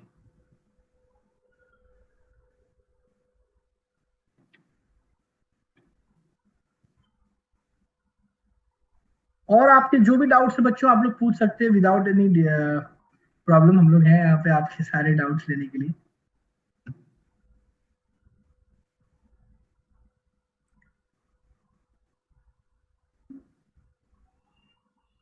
Second drop लेना सही है, बिल्कुल सही है। अगर आपको एक अच्छा कॉलेज नहीं मिल रहा है तो आपके लिए ज़्यादा बेटर रहेगा कि आप सेकेंड ड्रॉप लें और उसके बाद आप एनआईटीज़ आईआईटीज़ में जाएं। आईआईटीज़ में तो जा नहीं सकते, एनआईटीज़ में जाएं, ट्रिपल आईटीज़ में जाएं। Are there good placement at IIT for MTech? Yes, आईआईटीज़ में है। एनआईटीज़ में प्लेसमेंट एमटेक का थोड़ा डाउन है, एज आई थिंक। एनआईटीज़ में जो बच्चे होते हैं एमटेक में, वो फिर आगे की तैयारी करते हैं, वो पीएचडी के बारे में सोचते हैं, रिसर्च के बारे में सोचते हैं, या फिर साथ साथ तो फिर गेट देते रहते हैं और पीएसयू में जॉब लेने के बारे में सोचते रहते हैं। बिल्कुल। तो सर एक्चुअली बच्चों बता देता हूँ कि यार जो बच्चे आईआईटीज में एडमिशन लेते हैं ना, स्पेशली सर सबसे ज्यादा डिमांड होता है आईआईटी दिल्ली का, बॉम्बे से भी ज्यादा होता है। क्यों होता था? क्योंकि दिल्ली में एक कोचिंग हब है ना, जहां आपका आईआईटी है। जैसे आपका आईआईटी ये आईआईटी है आपका करीब हौस खास के आसपास है, और वहीं पे आपके सारे कोचिंग सेंटर्स थे, ठीक है। अब तो ऑब्वियसली अनअकैडमी आ गया तो सब हम लोग सब ऑनलाइन भी पढ़ाई करते हैं। तो बच्चे क्या करते थे, आईआईटी दिल्ली में एडमिशन लेके they used to go every day to coaching, ठीक है। तो ये लोग तो करते थे, कुछ लोग क्लास छोड़ के भी कोचिंग करते थे और हॉस्टल में ही पढ़े रहते थे। तो ऐसा गवर्नमेंट ने स्ट्रिक्ट लिया। मेरा एक दोस्त था, उसकी अटेंडेंस इतनी कम थी, उसको आईआईटी दिल्ली से निकाल दिया गया, because he was doing that admission लेके and he was not going to the classes. थोड़ी सी स्ट्रिक्ट हो गई ये चीजें, बट हाँ डेफिनेटली यार आप आईआईटीज में एडमिशन लेके यू कैन प्रिपेयर। आपको वहां पे गाइस 18K पर मंथ का स्टाइपेंड भी मिलता है, ठीक है। जो आप अगर एमटेक में एडमिशन ले रहे हो तो 18,000 का आपको स्टाइपेंड मिलता है। प्लस आप लोग को गाइस प्लेसमेंट की बात करें, so that is not that great. I will not give you fake aspirations, है ना, फेक होप्स नहीं दूंगा मैं आपको। प्लेसमेंट उतनी अच्छी नहीं होती है, बट हाँ अगर आपको सिविल इंजीनियरिंग की अगर आप बात करें तो सिविल का जो एवरेज प्लेसमेंट आईआईटी दिल्ली में होगा वो आपका वही 7 से 8 लाख का सेम स्ट्रेटेजी सेम लेवल पे आप लोग आ जाएंगे। 7 से 8 लाख का प्लेसमेंट लग सकता है, पर हाँ पढ़ाई करना पड़ेगा। ये नहीं कहूंगा कि हर आईआईटी में 100% प्लेसमेंट है। एमटेक का प्लेसमेंट कम होता है डेफिनेट। एनआईटीज में तो और कम है, बहुत कम है। एमटेक को अलाउ करने वाली कंपनियां ही कम होती है, बहुत कम। 10 हो जाए तो मुझे लगता है बहुत ज्यादा हो गया, शायद 10 भी, 10-15 बहुत हो गया एमटेक वालों को जो अलाउ कर दे। एनआईटी हमीरपुर का डेटा अगर मैं बताऊं तो बहुत खास प्लेसमेंट नहीं होता गाइज आपका।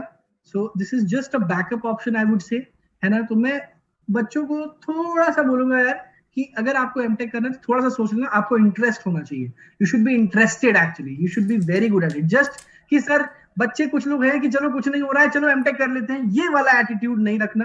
बहुत लोगों के घर पे बोला जाता है चलो कुछ नहीं हो रहा है तुम्हारा एमटेक ही कर लो, ये वाला नहीं। उससे अच्छा आप 1 साल तैयारी करके वापस से गेट दीजिए, क्योंकि यार कॉलेज में आजकल क्या हो गया कि बर्डन बढ़ा दिया गया है पढ़ाई का। सो सर अभी ऐसा इजी नहीं है कि आप ले रहे हैं एडमिशन और आप कर रहे हैं, क्योंकि वहां पे आपको बर्डन डाल दिया जाता है, आपको डेली आना पड़ेगा, अटेंडेंस देना पड़ेगा, डेली आपको इंटरेक्ट करना पड़ेगा अपने जूनियर से और ऑब्वियसली जो बीटेक वाले बच्चे हैं उनसे। Can I take partial drop for IIT JEE और स्टार्ट गेट प्रिपरेशन? देखो, अगर आपके पास अभी ड्रॉप का सोच रहे हो, पार्शियल, दोनों को मिक्स मत करो, दोनों काफी अलग चीजें हैं, ठीक है। तो पहले तो आप अगर पार्शियल ड्रॉप के बारे में सोच रहे हो, that means you are not satisfied with your college, whatever you have, जहां भी आपने एडमिशन लिया है, ठीक है, जो भी आपको मिला है, वॉट एवर आपको मिला है, उससे आप सेटिस्फाइड नहीं है, आप उसको चेंज करना चाहते हैं। तो अगर आपके दिमाग में ऑलरेडी ये माइंडसेट है, then go for the partial drop, prepare for the IIT JEE. और अगर ये दिमाग से निकल चुका है कि आप मुझे ये physics chemistry math IIT JEE वाला फेज छोड़ देना है, आगे बढ़ना है, ठीक है, तो आप कॉलेज में एडमिशन ले चुके हैं, दोबारा जेईई के बारे में नहीं सोच रहे हैं, then start your GATE preparation.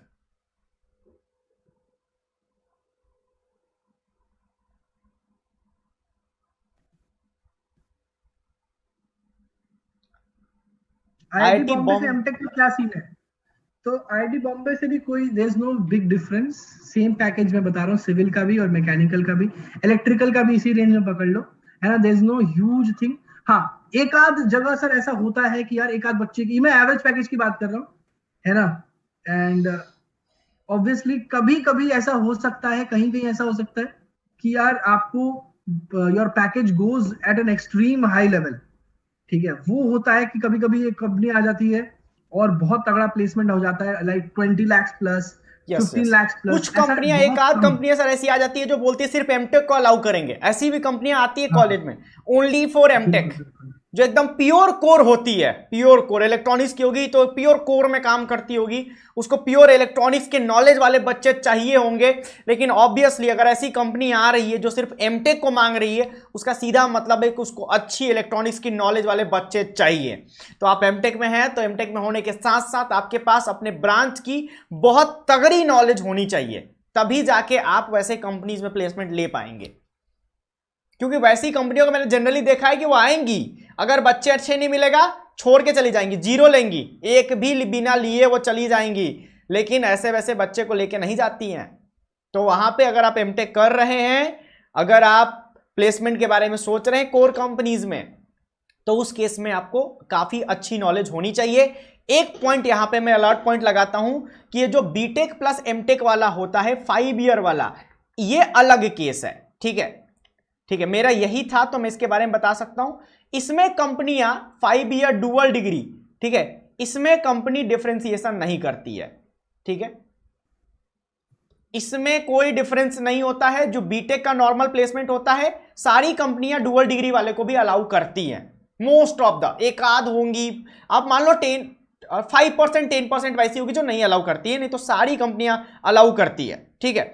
तो ये अलग चीज है डुअल डिग्री वाला, और जो प्योर एमटेक है वो अलग चीज है। प्योर एमटेक को कंपनी अलाउ नहीं करती है, प्योर एमटेक के लिए कंपनियां बहुत कम आती है, लेकिन इसके लिए कंपनी आती है, ये सेम एज जो बीटेक के लिए कंपनी आती है, सारे बच्चे इसमें बैठ पाते हैं और सारे बच्चे यहां भी प्लेसमेंट ले पाते हैं। इवन एनआईटी हमीरपुर का जो सीएससी 5 ईयर है, उसका प्लेसमेंट एनआईटी हमीरपुर के 4 ईयर से ज्यादा अच्छा है, वहां के बच्चे कोडिंग में ज्यादा अच्छे हैं।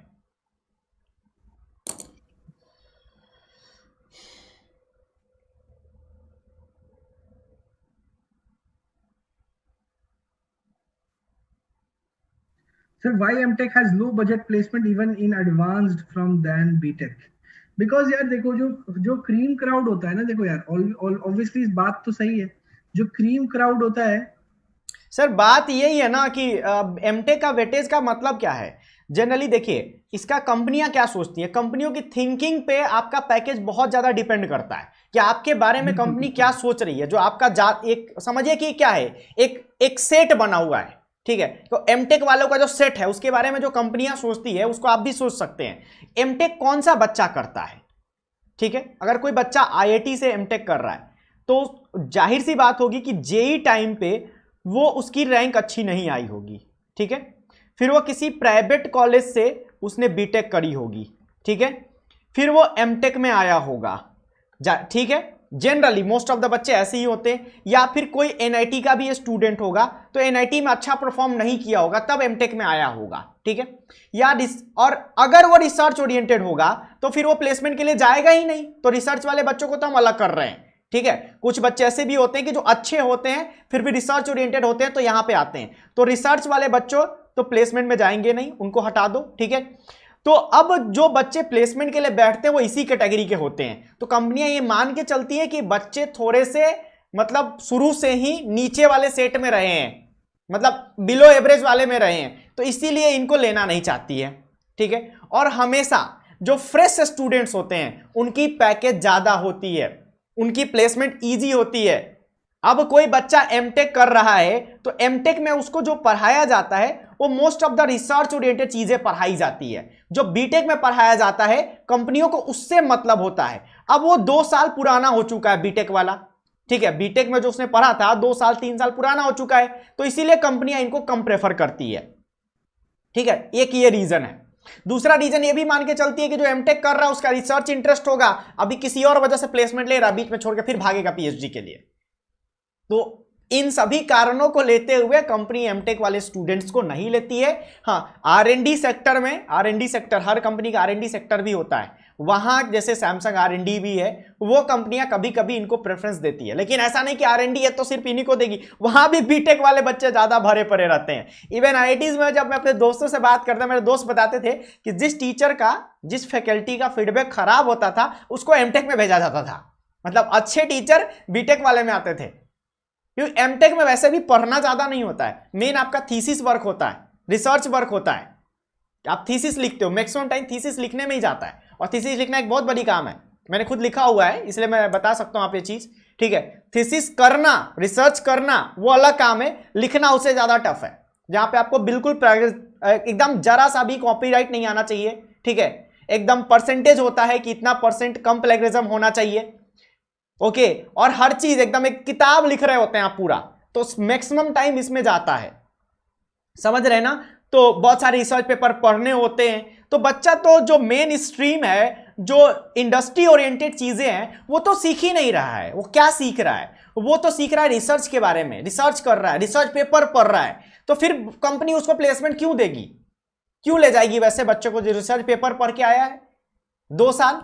वो तो बीटेक में जो क्रीम था, कोडिंग था, वो तो भूल चुका है। और बीटेक में जो उसने पढ़ा है, मान के चल दिए कंपनी को प्राइवेट कॉलेज से पढ़ के आया है, अच्छे कॉलेज से पढ़ के नहीं आया है। तो दीज आर सम रीजंस जिससे एमटेक की प्लेसमेंट कम मानी जाती है। वहीं जब डुअल डिग्री की बात होती है तो वैसा केस वहां पे होता नहीं है कुछ, कि डुअल डिग्री में मान के चलते हैं कि बच्चा मतलब बीटेक अभी कर ही रहा है, 1 ही साल हुआ है, साथ साथ बीटेक अब जस्ट खत्म हुआ है, 1 ही साल में हुआ है, और बस उसने 1 साल रिसर्च वाला काम किया है और प्लेसमेंट ओरिएंटेड है तो ले जाती हैं। सर अब आप बताइए। बिल्कुल, आईआईसी बैंगलोर क्या बोल रहा है ये? क्या हो गया आपको मानस? आप स्टैटिस्टिक्स देख लीजिए ठीक से। सीएससी का प्लेसमेंट तो एमटेक का ऑब्वियसली बीटेक को कभी मैच ही नहीं कर सकता है, राइट? कभी नहीं कर सकता है, definitely not, that is not possible. तो ऑब्वियसली स्टैटिस्टिक्स हमें पता है, हमने आपको ऑब्वियसली वही चीज बताया। एंड बाकी बच्चे रहे, जो भी बच्चे हैं, यार अगर आप रिसर्च में जाना चाहते हैं तो IIC Bangalore is a very good college, वो भी गेट के थ्रू आपको लेती है, ठीक है। तो आपको गेट के थ्रू आईआईसी बैंगलोर, बहुत लोग, सर मैंने देखा है सर, एक बच्चा मेरा ऑब्वियसली सीनियर था, he got all India rank of 68 in electrical engineering and he went to IISc Bangalore. उन्होंने छोड़ दिया अपना पीएसयू का जॉब, छोड़ दिया अपना placement, and he went to IISc Bangalore, क्योंकि उनको उसमें पता था कि यार क्या बेनिफिट्स होते हैं, एंड ऑब्वियसली आपको बहुत ज्यादा फायदेमंद होता है इन लॉन्ग रन अगर आप आईआईसी बैंगलोर में एडमिशन लेते हो। तो आपको यार ऑब्वियसली वहां पे, लेकिन वही है कि आपको वही है कि आपको थोड़ा सा रिसर्च वर्क करना पड़ेगा फिर।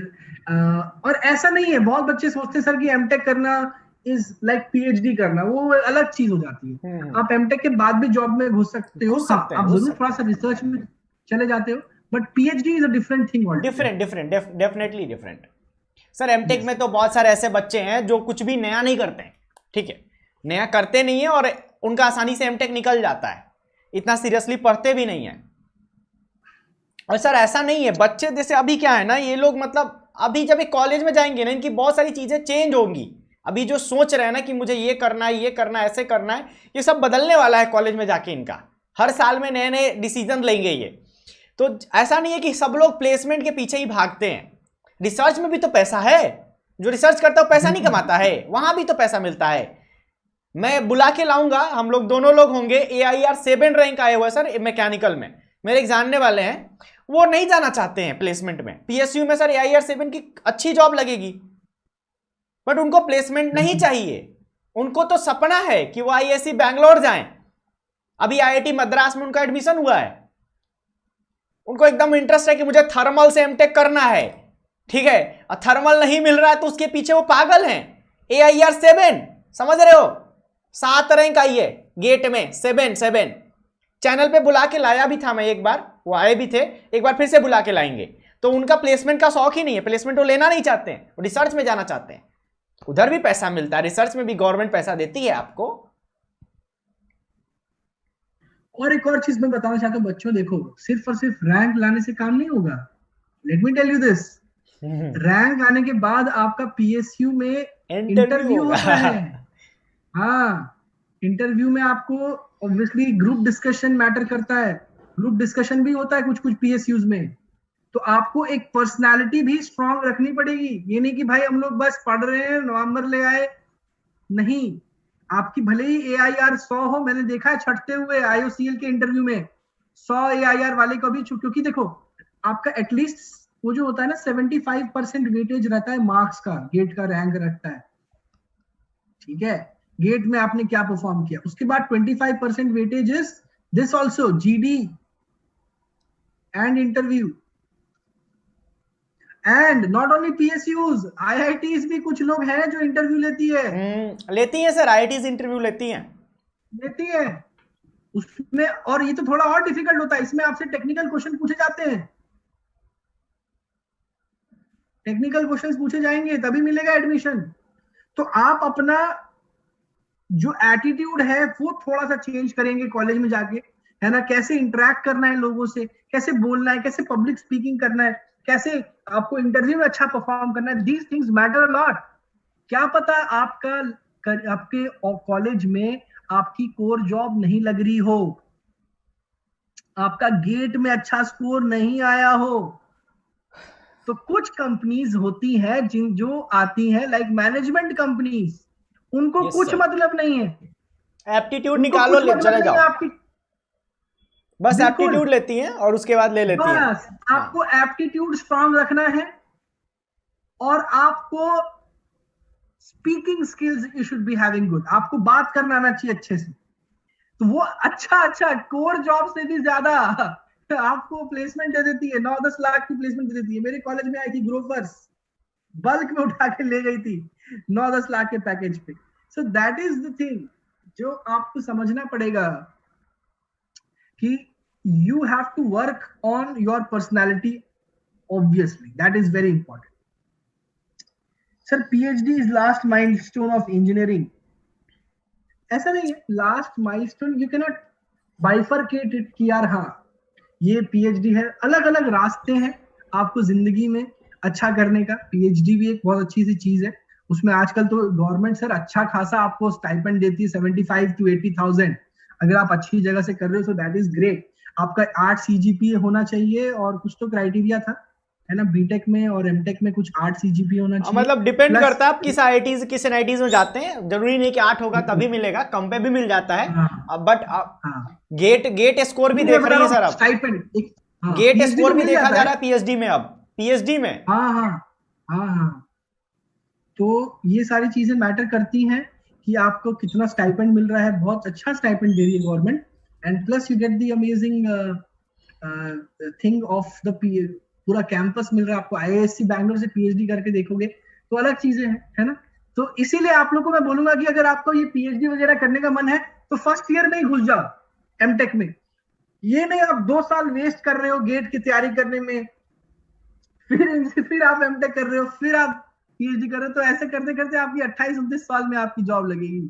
तो फिर ये थोड़ा सा आपको डिफिकल्ट हो जाएगा मैनेज करना, क्योंकि सोसाइटी तो आप जानते ही हो हम लोग जहाँ रह रहे हैं, है ना। As soon as the student passes out from BTech, they want them to take the job. How to prepare for GRE? तो यार GRE के लिए आप प्रिपेयर करना, देखो GRE से आप कहाँ जाते हो गाइस? MS करने, ठीक है ना? MS इन अब्रॉड होता है, तो GRE जो होता है आप एग्जाम देते हो, तो यहाँ से आप MS करने जाते हो, फॉरेन में आप मास्टर्स कर रहे होते बेसिकली। तो इसमें क्या है गाइस, जैसे मेरा 50% of the college is in USA, मतलब वहां से उन्होंने जॉब करके वहां पे MS करके they are doing the job over there. तो MS वाले ये हर एक ब्रांच के मिल जाते हैं। ऑब्वियसली कंप्यूटर साइंस वाले भी जाते हैं इसमें। 2 साल सर मेरे दोस्त था, 2 साल he worked in Morgan Stanley and 2 years का वो लोग एक्सपीरियंस लेते हैं और ये लोग अपना प्रोफाइल अच्छा बनाते हैं। GRE करने के लिए क्या है, आपको अपना प्रोफाइल अच्छा बनाना पड़ेगा, तो उसके लिए प्रिपेयर नहीं करना, क्योंकि यार एग्जाम उसका बहुत ही हलवा होता है। तो GRE एग्जाम होती है, that is around for 320 marks and exam is pretty easy, that is not that difficult at all, to be honest, है ना? तो GRE में आपको कुछ भी नहीं करके आओगे तो भी नंबर मिलते हैं। एक ऐसा होता है कि बेस रहता है, बेस मार्क्स से ऊपर आपको करना पड़ता है। तो इसके लिए आपको ऑब्वियसली इंग्लिश, एप्टीट्यूड, यही चीजें चाहिए होती है। और प्लस आपका जो CSE है उसमें आपको नॉलेज, आपने कितने प्रोजेक्ट्स किए हैं, आपने कितने वेबसाइट्स बनाए हैं, आपने कितनी जगह पार्टिसिपेट किया है, ये सारी चीजें राइटिंग स्किल भी बहुत मैटर करती है, ठीक है? आप जब SOP लिखते हैं, yes yes yes yes, SOP, that is what I was coming for, yes, SOP. तो SOP is the most important thing. Plus आपके प्रॉफ रिकमेंडेशन मैटर करता है। यस यस यस, कॉलेज के जो प्रोफेसर हैं वो आपको क्या रिकमेंड कर रहे हैं, कैसे आपको बाहर भेजना चाह रहे हैं, तो उस तरह से काफी चीजें मैटर कर जाती हैं। तो ये होता है। तो MS के लिए गाइज मैं बोलूंगा कि कोई भी अगर हम्बल बैकग्राउंड से जा रहा है तो he should look for scholarships, क्योंकि आपका ऑटोमेटिकली खर्चा बहुत तगड़ा बैठने वाला है। अगर आप MS करने जाओगे तो 40 लाख तो लगभग मान के चलो 2 साल का आपका खर्चा है। सर PhD के बारे में एक चीज मैं बोलूंगा कि जो बच्चे गवर्नमेंट जॉब के बारे में सोच रहे हैं ना, तो आई थिंक कि PhD करने के बाद अगर आप NIT से PhD करते हो, एटलीस्ट IIT करते हो और अच्छा है, या IIIT से करते हो, तो काफी आसानी से गवर्नमेंट जॉब आपका इंतजार कर रही होती है NITs, IITs और IIITs में, ठीक है? ऑब्वियसली कोई भी चीज एकदम ऐसा इतना आसान नहीं होता कि आपके लिए एकदम वो पूरा एकदम समझ रहे हो कि फूल बिछा के बैठे हुए कि कब आप आ जाएं और आपको ले लें, ऐसा बिल्कुल नहीं होता है। यहाँ भी टफ होता है लेकिन बहुत आसान होता है, ठीक है? आप यहाँ पर PhD निकालें, PhD जैसे ही आपका कंप्लीट होगा IITs, NITs या IIIT से, उसके बाद कॉलेजेस में जाके सिर्फ आपका इंटरव्यू होता है। एग्जाम बहुत कम जगह पे होता है, इंटरव्यू होता है NITs, IITs में, और आपकी एज ए असिस्टेंट प्रोफेसर, ठीक है, आपकी जॉब लग जाती है NITs, IITs में, जो एक गवर्नमेंट जॉब होती है। तो ये काफी आसान तरीका होता है गवर्नमेंट जॉब लेने का, ठीक है? जैसे अब बाकी जो गवर्नमेंट जॉब हैं जितने भी हैं उसमें बहुत फाइट है, बहुत मुश्किल है, बहुत ही ज्यादा मुश्किल है। आप कोई भी जॉब उठा लो, UPSC मुश्किल है, IAS मुश्किल है, आसान नहीं है। ये बहुत आसान है, उन सब के रिस्पेक्ट में आप देखोगे आसान है, बस ये ज्यादा टाइम लेता है, क्योंकि 2 साल आपका MTech में लगेगा, मिनिमम 3 साल आपका PhD में लगेगा, मिला के 6 साल आपका ये ले लेगा। फिर 1 साल तक आप थोड़ा स्ट्रगल करोगे, तो 7 साल आफ्टर योर BTech, ठीक है, प्लस BTech मिला लो 4 साल, तो 11-12 साल के बाद जाके आपको एक गवर्नमेंट जॉब लगेगी, ठीक है? जो IITs, NITs के प्रोफेसर की जॉब होगी, 1-1.5 लाख आपकी सैलरी होगी, एक NITs में ही आपके पास एक घर होगा जो NIT प्रोवाइड करेगा आपको, ठीक है? और काफी ज्यादा स्टेबल एक आपकी लाइफ होगी, ठीक है? बाकी सारी गवर्नमेंट की जो फैसिलिटीज होती है वो फैसिलिटीज भी आपको मिलेगी, और काफी चिल जॉब होती है। NITs के टीचरों को दिन में 2 या 3 क्लास लेनी होती है, वो भी 45 मिनट की।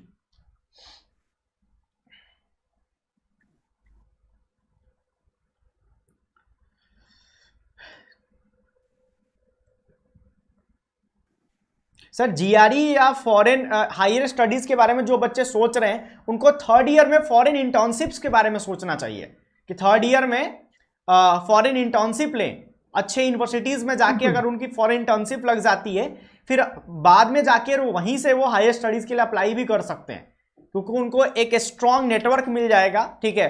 एक अच्छा उनके CV में एक बहुत बड़ी चीज ऐड हो जाएगी, और इतना मुश्किल नहीं होता है। फ्रांस से आपकी CGPA वहां पे मैटर कर जाती है, एक यही एक जगह है जहां पे सीजीपीए का डायरेक्ट रोल आ जाता है। अगर आपको थर्ड ईयर में फॉरेन इंटर्नशिप के लिए जाना है, आपकी सीजीपीए 8 से ज्यादा होनी चाहिए। अगर 8 से कम है तो बहुत तब भी पॉसिबल है, लेकिन बहुत सारे जो स्कीम्स हैं जहां पे स्कॉलरशिप आपको मिलती है वो उससे आप तुरंत आउट हो जाते हैं।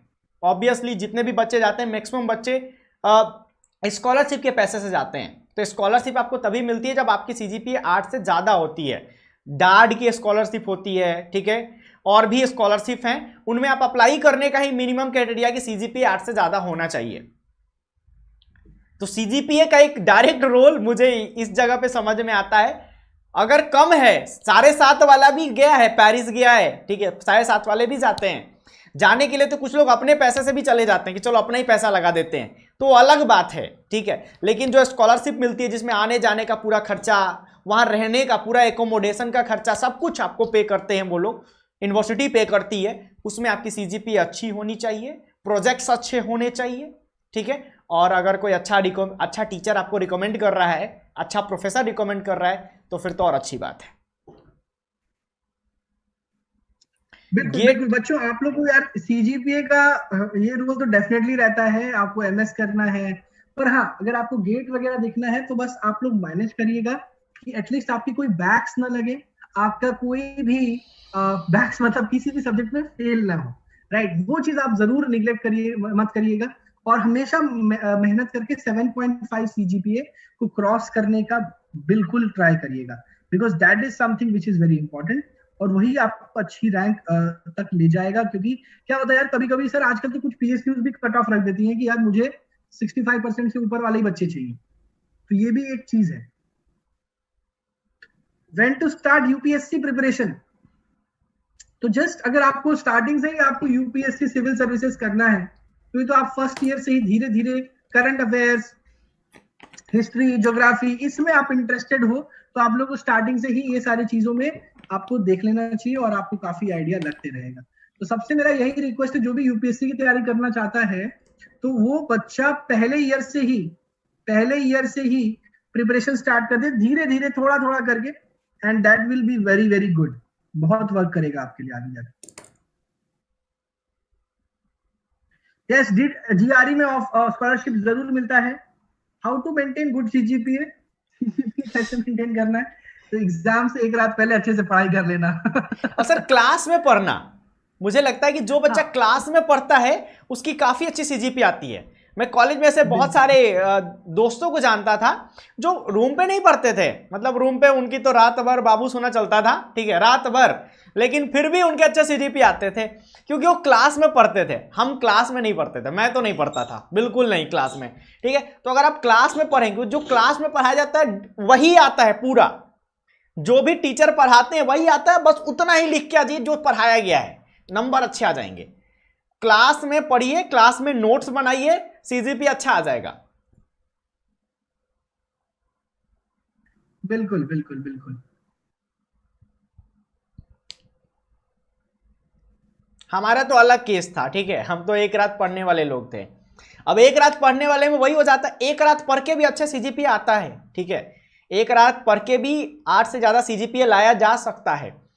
लेकिन कई बार किसी किसी पेपर में क्या होता है कि मतलब वो ज्यादा टफ है या कॉन्सेप्चुअल है, आप खुद से नहीं पढ़ पा रहे हैं, तो वहां पे दिक्कत होता है। उस समय आपके दोस्त अच्छे होने चाहिए जो जो क्लास में पढ़ते हैं, फिर उनसे जाके आप पूछ सकते हो कि सर ने यहाँ पे क्या बताया था, ये कैसे होगा।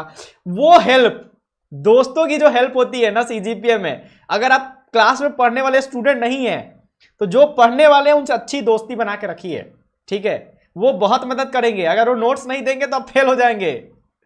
हम लोग तो, हमारे क्लास का एक लड़का था, हमारा दोस्त था, उसको गुरुजी बोलते थे, ये हमारे गुरुजी हैं, यही पास करवाते हैं। मतलब हमने एनआईटी अमीरपुर के टीचर से जितना नहीं सीखा, अपने उस दोस्त से सीखा है। बिल्कुल बिल्कुल, हमारे दोस्त लोग ऐसे ही होते थे जिनको धक्का मार मार के हम लोग उनका दरवाजा रात में ठकठकाते थे कि भाई खोल दे, तेरे भरोसे ही है जिंदगी। कुछ चैप्टर उससे नोट्स ले आया, किसी से उससे मांग के पढ़ लिया, एक टॉपिक उससे पढ़ लिया, तो ये सारी चीजें होती हैं। बट हाँ, आप लोग ऑब्वियसली धीरे धीरे कॉलेज में जाओगे तो सीख जाओगे कि कैसे आपको सर फर्स्ट जो भी फेल होने वाली चीजें होती है ना, फर्स्ट ईयर में सबसे ज्यादा होती है, क्योंकि फर्स्ट ईयर में बच्चों को पता नहीं होता है कि यहाँ पे पास होने का ट्रिक क्या है, सीजीपीआई नंबर लाने का ट्रिक क्या है। ठीक है, फर्स्ट ईयर में जाके रियलाइज होता है। जैसे हम लोगों का सब्जेक्ट था इन्वायरमेंटल ईवीएस, फुल फॉर्म क्या होगा, इन्वायरमेंटल साइंस। तो उसमें जो चीजें होती है जैसे वाटर पॉल्यूशन हो गया, तो हम लोग को पता ही ना वाटर पॉल्यूशन क्या है। लेकिन अब वहां पे सवाल आ जाएगा कि वाटर पॉल्यूशन के बारे में आप कुछ पॉइंट्स लिखिए, मान लीजिए ऐसा आ गया, तो आप अपनी मर्जी से लिख दीजिएगा तो नंबर नहीं मिलेगा। जो टीचर ने लिखवाया है वो लिखना पड़ेगा, वैसे वर्ड यूज करने पड़ेंगे, पॉइंट बना के लिखना पड़ेगा, तब जाके नंबर मिलेगा। सेम चीज है कि जैसे केमिस्ट्री में भी जो आप पढ़ेंगे बहुत सारी चीजें होंगी जो रियल लाइफ से रिलेटेड है, आपको ऑलरेडी पता है, लेकिन एग्जाम्पल जो टीचर ने लिखवाया है वो रट के आपको लिखना पड़ेगा। तो 10 सीजीपीए लाने वाले, अच्छा सीजीपीए लाने वाले बहुत सारे बच्चे रटने वाले बच्चे होते हैं। 3 इडियट में गलत दिखाया गया है, रटने वाले बच्चे कॉलेज में ज्यादा अच्छा सीजीपीए लाते हैं, समझने वाले नहीं लाते हैं। ठीक है, क्योंकि समझ समझ के आप एक्स्ट्रा लिख दोगे जो टीचर ने नहीं लिखवाया है, और जो टीचर ने लिखवाया वो नहीं लिख रहे हो, कुछ और लिख रहे हो, सही है, फिर भी नंबर नहीं मिलेगा। ऐसा हुआ है, क्योंकि वहां तो सब आमने सामने होता है। नंबर मिलता है, आपके पास कॉपी आती है, आप देखते हो, फिर टीचर के पास ले जाते हो, सर आपने नंबर क्यों काटा। ठीक है, तो उसने उस मेथड से उसको सॉल्व ही नहीं किया, आपने नया मेथड लगा दिया, नंबर काट देगा। फिर किताब लेके हम जाते थे कि इस किताब में ऐसा दिया हुआ है, तब जाके वो 2 नंबर बढ़ा देते थे। ऐसा होता है कॉलेज में, अलग सीन है कॉलेज का पूरा। ठीक है, टीचर से बना के रखना पड़ता है। टीचर से अगर आपकी थोड़ी बहुत भी बिगड़ गई ना तो नंबर कटते हैं, क्योंकि वहां जो है टीचर है उसको ही पढ़ाना है, वही क्वेश्चन सेट करेगा, वही कॉपी चेक करेगा। ऐसा नहीं होगा बेटा, तो तीनों दोनों सेमेस्टर्स होंगे, ऐसा नहीं है कि एक ही सेमेस्टर होगा। होगा तो दोनों सेमेस्टर, थोड़ा डिले होगा, पर ऑब्वियसली 4 साल है, वो लोग ऑब्वियसली मैनेज करेंगे, और ऑब्वियसली सारी चीजें हो एनआईटी जाएंगी। Hamirpur CS 5 year versus NIT Silchar CS. Hamirpur CS 5 year का प्लेसमेंट बहुत तगड़ा है। ठीक है, जब पहला बैच पास आउट हो रहा था तो मुझे याद है कि हमारे टीपीओ ने, ट्रेनिंग एंड प्लेसमेंट ऑफिसर ने बहुत मेहनत किया था, क्योंकि बच्चे भी थे, कमाल के बच्चे थे उसमें। कॉलेज लेवल पे कोडिंग कंपटीशन होता था, हमेशा 5 ईयर वाले बच्चे ही टॉप पे आते थे, और प्लेसमेंट हुआ 5 ईयर से ही, 1.2 करोड़ का प्लेसमेंट 5 ईयर से हुआ। वो जो सीनियर थे वो कॉलेज के टाइम से ही मतलब 2-3 लाख का महीना कमाते थे। तो कोडिंग अगर आपकी अच्छी हो गई तब तो बल्ले बल्ले है। But it's not like that कि आपको कोडिंग आपसे हो नहीं रही है फिर भी आप कोडिंग के पीछे पागल। जैसे अभी क्या है कि आपको जेई में, मान लो जेई में फिजिक्स समझ में नहीं आ रहा है, मैथ समझ में नहीं आ रहा है, या केमिस्ट्री समझ में नहीं आ रहा है, तो तब भी आपको करना है, क्योंकि आपके पास कोई ऑप्शन नहीं है, you don't have any option. आपको किसी भी हाल में फिजिक्स केमिस्ट्री मैथ पढ़ना ही है। समझ में नहीं भी आ रहा है फिर भी आप एफर्ट्स लगाएंगे। बट कॉलेज में क्या है कि मान लीजिए आप कंप्यूटर साइंस के स्टूडेंट है, कोडिंग आपसे नहीं हो पा रही है, जरूरी नहीं है कि सारे बच्चे कोडिंग कर लें। ठीक है, तो उस केस में आपके पास अदर ऑप्शन, कंप्यूटर साइंस के फील्ड में ही बहुत सारे अदर ऑप्शन अवेलेबल रहते हैं। ठीक है, तो आप कोडिंग की तैयारी जरूर करेंगे, कोडिंग की कोशिश जरूर करेंगे, नहीं होगा तो अदर ऑप्शंस के तरफ भी देखेंगे। बहुत सारे ऐसे लोग हैं जिनको अच्छी web development, advanced app development आती है, और वो फ्रीलांसिंग करके, ऑनलाइन वेबसाइट से फ्रीलांसिंग की, फॉरेन के प्रोजेक्ट्स करके आसानी से 2-2.5 लाख रुपए महीने का कमा रहे हैं। बट अगेन वो फील्ड भी आसान नहीं होता है। किसी भी फील्ड में आप शुरुआत करेंगे आपको अच्छा नहीं लगेगा वो, ठीक है, लेकिन धीरे धीरे करेंगे मजा आने लगेगा, पैसे आने लगेंगे तो मजा आने लगता है, सीधी बात है। पैसे आने लगेंगे मजा आने लगेगा। तो फील्ड्स की कमी नहीं है, अपॉर्चुनिटीज बहुत है कॉलेज में जाने के बाद। बस आपको अपने आप को शॉर्टलिस्ट करते जाना है, अपनी स्किल्स को शॉर्टलिस्ट करते जाना है। सब कुछ नहीं करना है, सब कुछ ट्राई नहीं करना है। आप डिसाइड कीजिए कि आपको कुछ 3-4 चीजें डिसाइड कीजिए, 1-2 ट्राई कीजिए, उसमें जो आपको अच्छा लग रहा है उसको कीजिए, जो अच्छा नहीं लग रहा है उसको छोड़िए और आगे बढ़ते रहिए। That's it.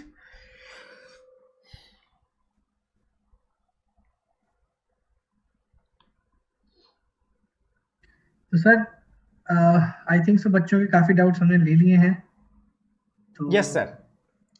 क्या किया जाए बताइए। तो आप शेयर कर दीजिए अपना स्लाइड, हम लोग अनअकैडमी के बारे में बता देते हैं और फिर सेशन को खत्म करते हैं। 1 सेकंड सर, रुक जाइए।